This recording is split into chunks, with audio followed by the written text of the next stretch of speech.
Halo adik-adik, berjumpa kembali dalam channel Toto Study. Pada kesempatan kali ini kita mau membahas salah satu soal di kelas 7 kurikulum 2013 mengenai segi 4. Kita saat ini mau membahas belah ketupat. Segi 4 itu sebenarnya ada banyak ya. Segi panjang, jajar-genjang, belah ketupat, layang-layang, trapesium. Nah, satu soal yang sudah dipilihkan adalah mengenai belah ketupat. Nah, sebelum kita baca soalnya, belah ketupat itu apa sih? Nah, jadi belah ketupat itu gini. Idenya ya, harus ada diagonal berpotongan sama panjang dan siku-siku. Nah, kira-kira gitu.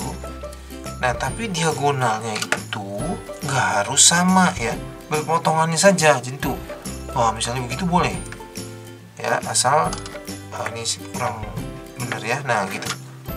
Nah ini ke sini. Nah ini ke sini. Nah ini semuanya sama nih.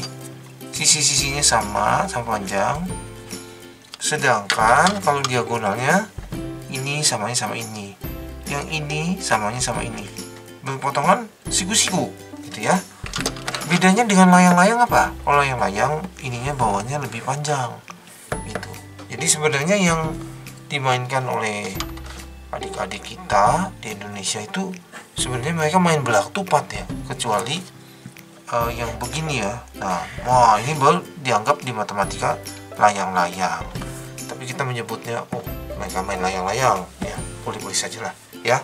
Oke. Diketahui belah ketupat ABCD, AC-nya 12. Nah, ini ngasih namanya gimana? Ngasih namanya muter saja. Nggak boleh ya, loncat sini gitu nggak boleh ya. Jadi kita kasih namanya, misalnya mau dari bawah ya, misalnya mau muter ke sini, A, B, C, D. Nah, kira-kira gitu ya. AC-nya 12. Oke. Kita buat lagi gambar yang baru saja ya, biar bersih. Waduh, gambarnya kurang bagus. Waduh, ya. Ini harusnya jadinya belah ketupat ya. AC-nya 12. Oh, kalau AC-nya 12 ini siku. Berarti di sini 6, di sini 6 gitu ya. Lalu BD-nya 16. Oh ya, BD 16. Berarti di sini 8, di sini 8. Begitu? Tentukan panjang sisi belah ketupat. Oh ya, betul. Nah, begini ya. Jadi yang sini nih sisinya harus sama semua. Gitu ya. Nah, benar nih sama semua. 68. Nah, kita membutuhkan Pitagoras ya. Masih ingat Pitagoras ya? Jadi kalau ada segitiga siku-siku, di sini A, di sini B, di sini C, pisahkan yang paling panjang. Yang paling panjang itu yang di depan 90 derajat.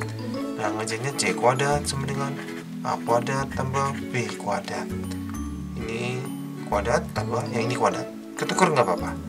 Nah, ini ngajarnya nanti ditarik akar gitu kalau mau mencari yang C-nya. Jadi kalau BC-nya kita tarik akar 6 kuadrat tambah 8 kuadrat. Nah, ini akarnya istimewa. Udah sering itu jawabannya 10. Tapi kalau dihitung juga boleh. 36 tambah 64 100. Nah, akarnya cantik. 10 cm. Kita jawab dulu. Nah, yang ini jawabannya panjang sisi belah ketupat 10 cm. Nah, sekarang kelilingnya. Oh ya. Kalau kelilingnya berarti ini sama. Kita kelilingin gitu ya. Berarti kelilingnya kita jawab di sini ya. Sama dengan 4 dikali sisinya. Sisinya tadi berapa? Sisinya 10. Berarti kelilingnya 40 cm. Oke. Ini kelilingnya 40 cm. Nah, sekarang luasnya. Nah, yang C itu luas. Luas itu sama dengan diagonal kali diagonal bagi 2. Gitu ya. Nah, diagonal itu yang mana sih? Diagonalnya itu ya yang AC. Diagonal berikutnya yang BD. Nanti dibagi 2. Sebenarnya ya ada cara lain. Ini yang rumus umumnya ya. Cara lain misalnya segitiga ini tahu, udah kali 4 boleh ya. Oke, diagonal bagi 2 ya. AC-nya itu 12, BD-nya 16 dibagi 2. Nah, sampai sini boleh coret karena dia perkalian. Kalau tambah-tambahan nggak boleh ya. Coretnya salah satu saja ya, bukan semuanya. Misalnya mau coret yang ini. Nah, 12 bagi 2 berarti 6. 6 kali 16 itu kalau dihitung 96. Jangan lupa satuannya pakai persegi. Oke. 96 cm persegi. Oke, cukup sampai di sini. Terima kasih sudah belajar bersama-sama. Jangan lupa like, share, subscribe untuk update-update pelajaran setiap harinya. Semoga berhasil semuanya.